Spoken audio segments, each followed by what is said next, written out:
Devin Booker stepped onto the court. First ever playoff game in his career. There's LeBron James. There's Anthony Davis. There's Chris Paul, his teammate.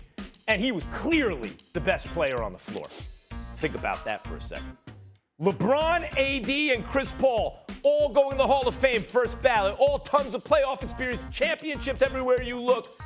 Devin Booker was easily the best player on the floor for his playoff debut. And you know why this doesn't surprise me?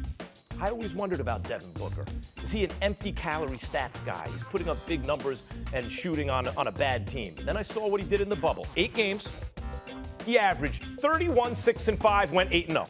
31, 6, and 5, went 8-0. He was the best player in the bubble during the regular season.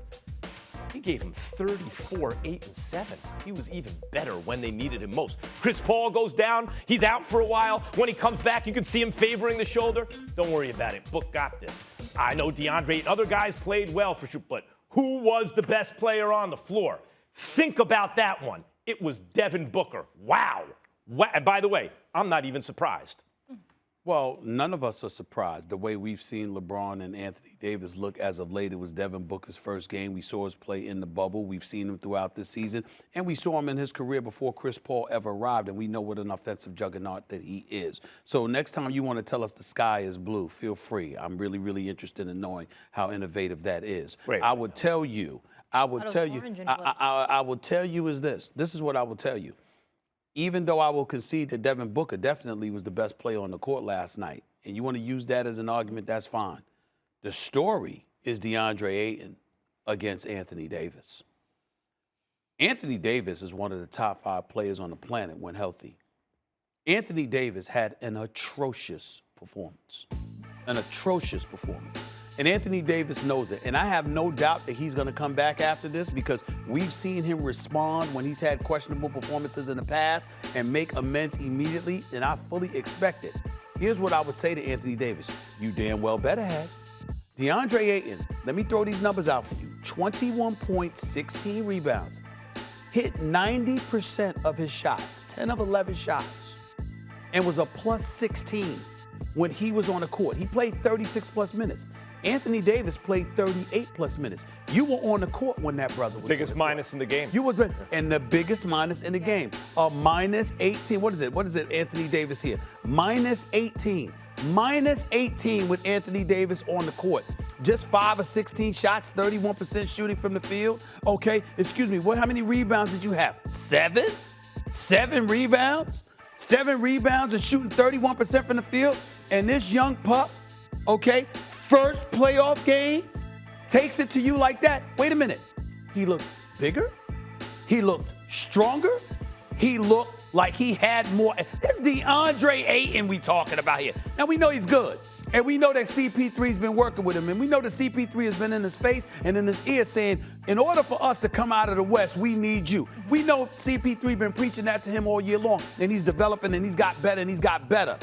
But to sit up there and to play against Anthony Davis like that, well, to outshine him directly. This is not, oh, Devin Booker, you're an off guard, but Anthony Davis is the big boy and you had better than him. No, this guy plays opposite you. Right. It was mano a mano to some degree. He went up against you. We all knew you needed to play like a man amongst boys in order for y'all to beat this Phoenix Suns team, which is really good. And what happened?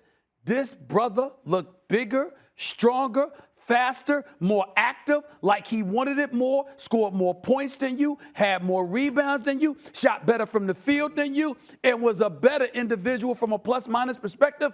That is very, very bad, and Anthony Davis has some making up to do in game 2. You just said, to me, the key was he looked stronger. Mm-hmm. His physical strength was too much for AD. And the crazy thing about the Suns, as I said, going into this season, he's the biggest question mark. Your number 1 overall draft pick was already pretty good. Your biggest question mark. He plays like that, the Suns are going to be a big problem. Hold on. I think the Suns going to win.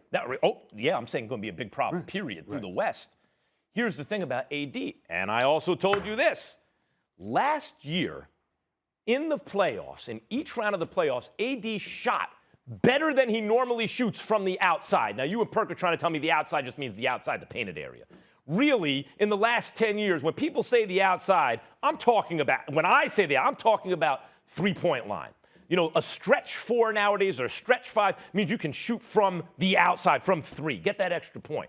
And AD was doing that in every series. It's like 38%, 40%. The worst they think he shot in a series is like 33% from outside. That's not AD. Maybe he's just a dude, when the lights shine brightest, he can do that. Maybe LeBron and Rondo are giving him these open looks. Whatever it is, for the Lakers to repeat, he kind of has to be that guy still. Not that he makes his money out there, but he's got to be able to do that. He's not doing that right now. So what does that leave him with? That leaves him with a matchup where on the interior, he's dealing with a young, healthy, physically stronger #1 overall draft pick who just went, 21-16 in the game. Ayton absolutely played well. AD positively did not, and he copped to it. Chris Paul got hurt. LeBron could be better. You can add it all up however you want.